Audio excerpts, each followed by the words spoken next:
Hey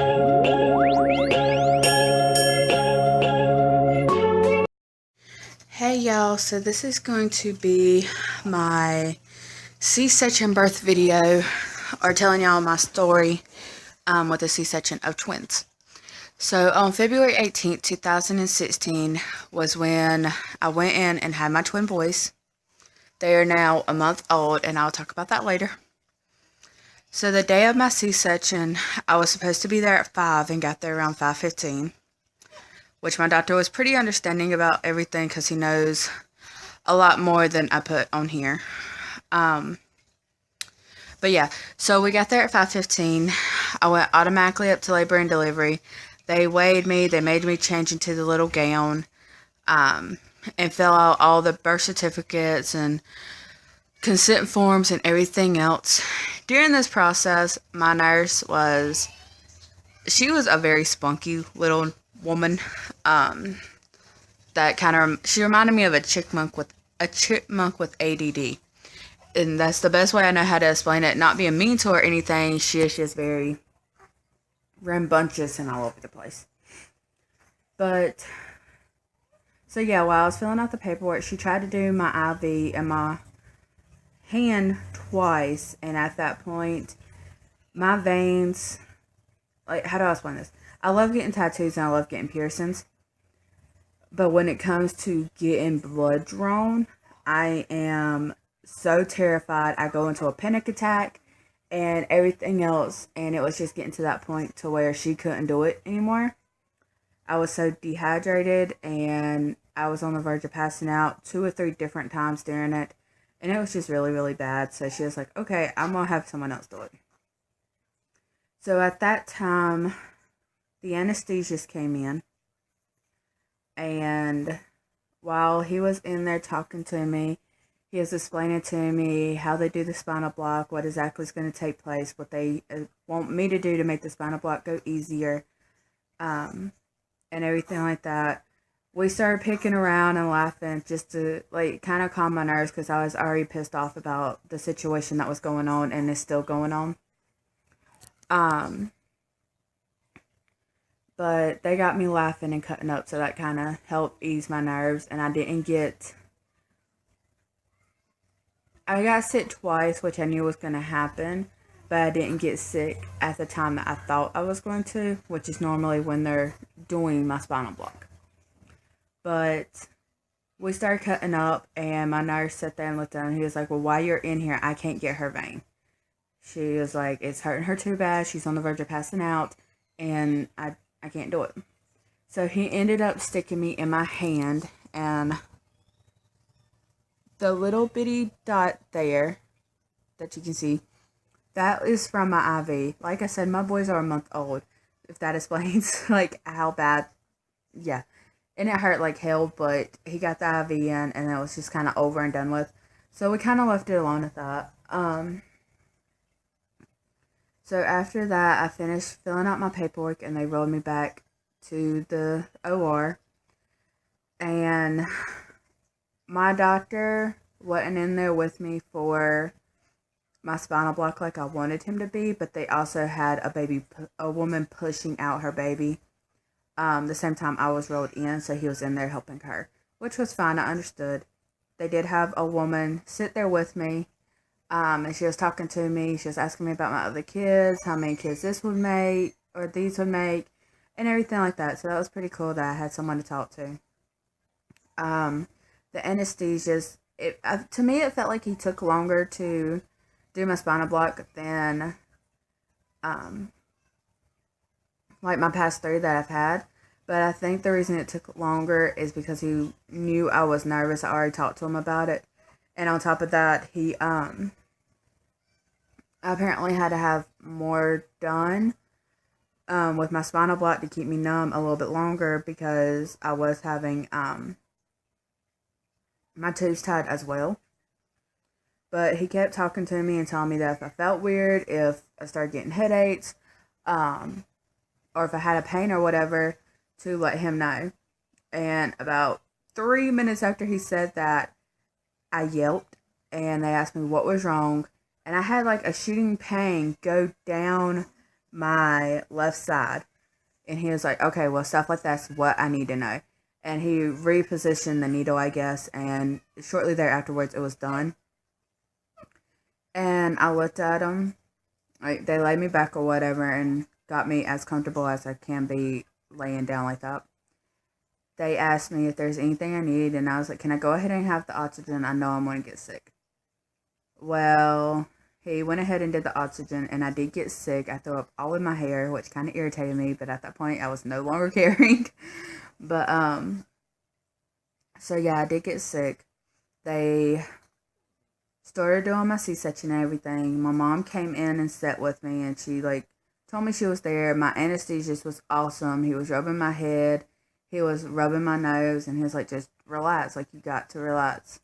And he was in and out the whole time we was discussing why I was so irritated that morning and some of the issues that's going on with the family. So he knew what was going on, and he was just like, don't focus on that. Focus on the boys getting here safely. Focus on you recovering, the boys getting here, them being perfectly fine, everything like that.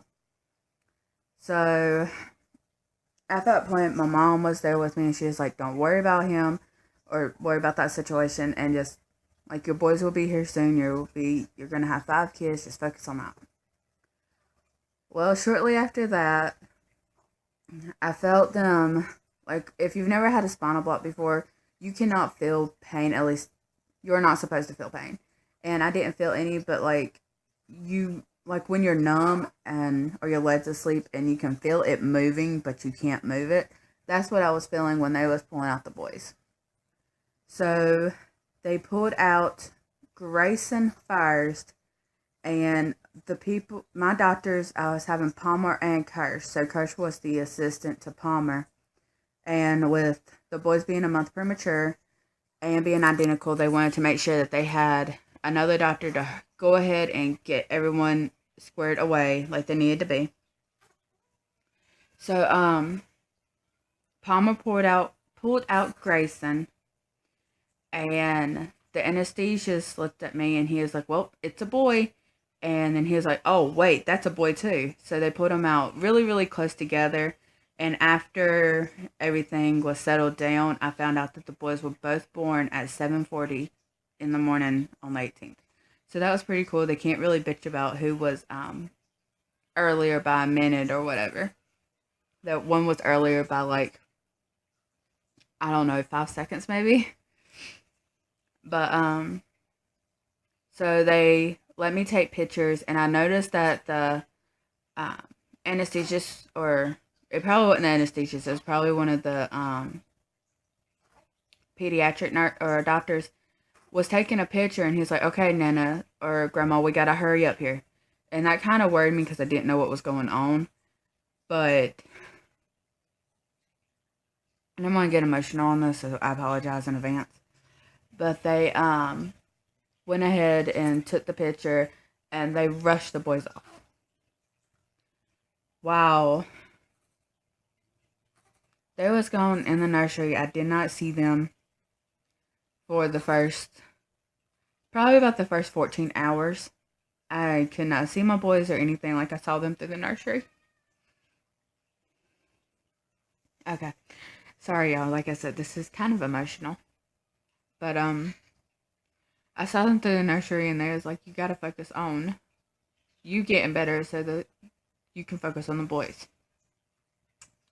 So time went by, and I was getting irritated at this point, wondering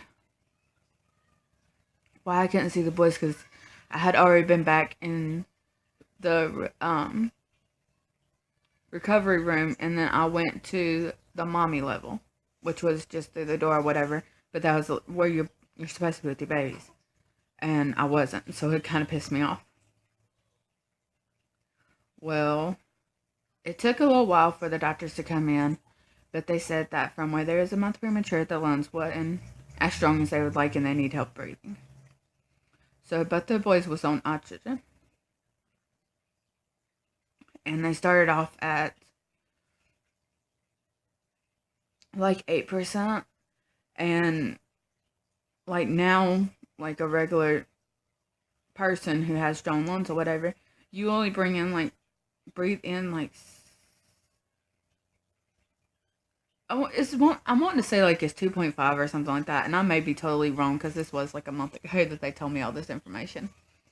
But they was on a lot higher oxygen than they needed, and they was to the point of worrying that if they took them like just straight off the oxygen without weaning them off, that their lungs wouldn't cope well and it could kill them.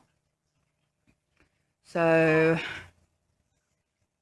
more time went by, and they asked me if I wanted to go see my sons. And I'm sitting here like, that's a really stupid ass question, since I've been sitting here bitching that I haven't been able to see my sons, like see them to where I can touch them, and that I have to look at them through a glass. Like, are you serious right now? Yes, I want to see my kids. So there's like, okay, well, to do that, you have to stand up. If you cannot stand up, you cannot go back into the nursery. And then it's like, you gotta tell us if you're hurting, if you're like, obviously you're gonna be hurting, you just had a C-section. But if like I started getting dizzy, if the pain was too much or something like that.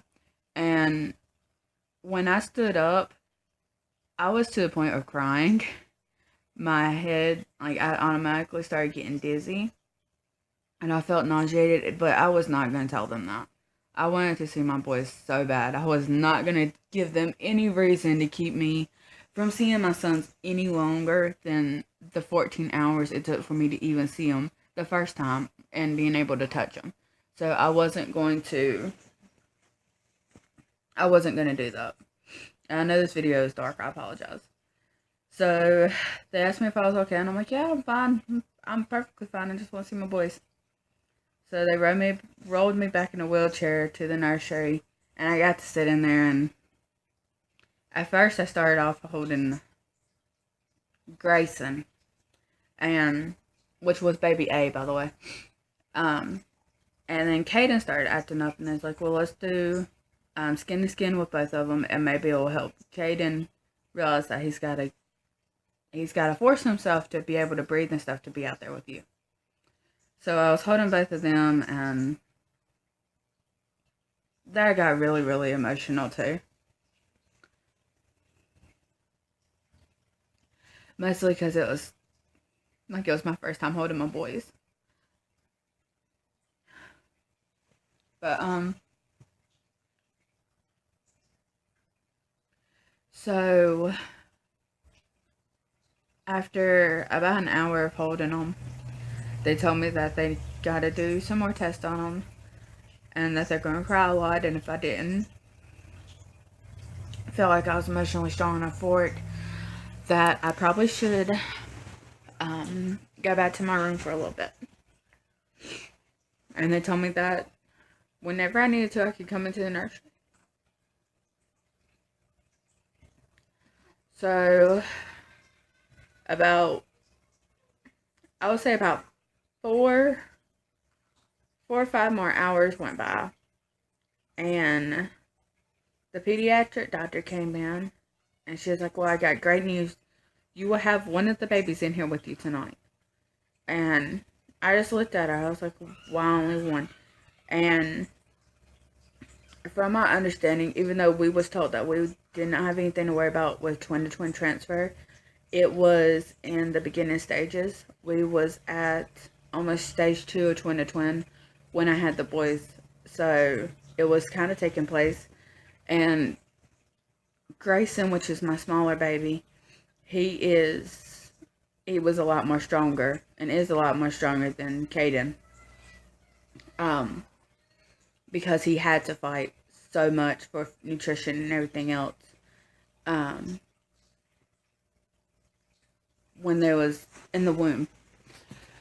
So Grayson got to come out. He came off of oxygen.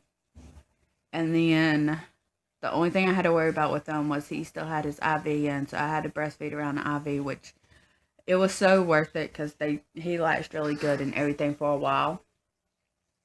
But I'm trying to get in somewhat good light. But so Grayson got to come into the room with me, and it made me happy that one of my sons was in there. But, so, Grayson was in the room with me for about a day and a half, maybe 2 days before Caden was able to come in there. He was weaned off his oxygen, which was awesome. But we were still unable to go home we was in the hospital for almost a week. We came home, I went in to have them on a Thursday. We came home on the following Wednesday. So we was in there for almost a week. Due to their health issues with the breathing and everything like that. But Caden came into the room with me almost 3 days before we left. But he still had his IV, which is when I posted that last video telling y'all that the names got changed. Because the reason he had his IV is he was on medicine that he had to have 2 different medicines in the morning and 2 different medicines at night. But one of the medicines he's had to have took almost 6 hours for him to take all of it into his system. Because it's so much that they can only give him over a period of time, if that makes sense. So what took so long to get his IV out wasn't because he had to have medicine, because he was being treated for something they really didn't know what it was. When they went and drawn his blood, there was still contamination on his skin from where I had him, that it got up into the needle and infected the blood. So because of that, it was showing that he possibly had a deadly virus, and they considered sending him to a big children's hospital here that would put him in the NICU and everything like that. And that broke my heart. Having one of my kids in the nursery hooked up to oxygen and on IVs, it broke my heart seeing him like that. So all these moms and dads out here who has to deal with their kid being in the ICU or the NICU for months and having feeding tubes and IVs and everything connected to them, and not really being able to tell if your baby's gonna make it or not, I give them all the props in the world. Like, obviously I know that I would have had to do that if that's what one of my kids needed. But that would break my heart into a million pieces. So I give y'all mamas credit. I really do. But the boys got to come home the Wednesday after they was born. Grayson weighed 5'5", and I don't remember how long he was. I think he was 14.5 inches long, or 19.5 inches long. And Caden weighed 6'14", and I think he was 20 to 21 inches long, somewhere in there. And like I said, they was both born at 7:40 in the morning. And they're perfect. They're my little troopers. They're my little fighters. There was a lot that I skipped over in this video, mostly because a lot of it was drama, and that's not something I want to relate to the boy's birth. But I am going to cover in another video, because I've been bottling everything up for so long with this stuff going on that I need to let it out, and I know I do, but I can't let it out to someone who knows the situation 100%, because there are so many different sides to this, and it's ridiculous. But I'm going to show y'all the boys, or attempt to show y'all the boys the best I can, because I can't turn my camera around. And like I said, the wind is blowing and it's raining here. But like I said, the boys are a month and 1 day old today. So they're a little bit more chunkier than the last time y'all saw them. But this is Grayson. And yes, they're in pink bouncers. And there's a Grayson.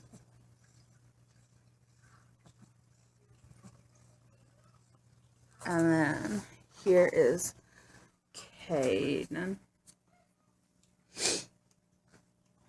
Can y'all see him? I don't know if you can see him. Hold on. There you go.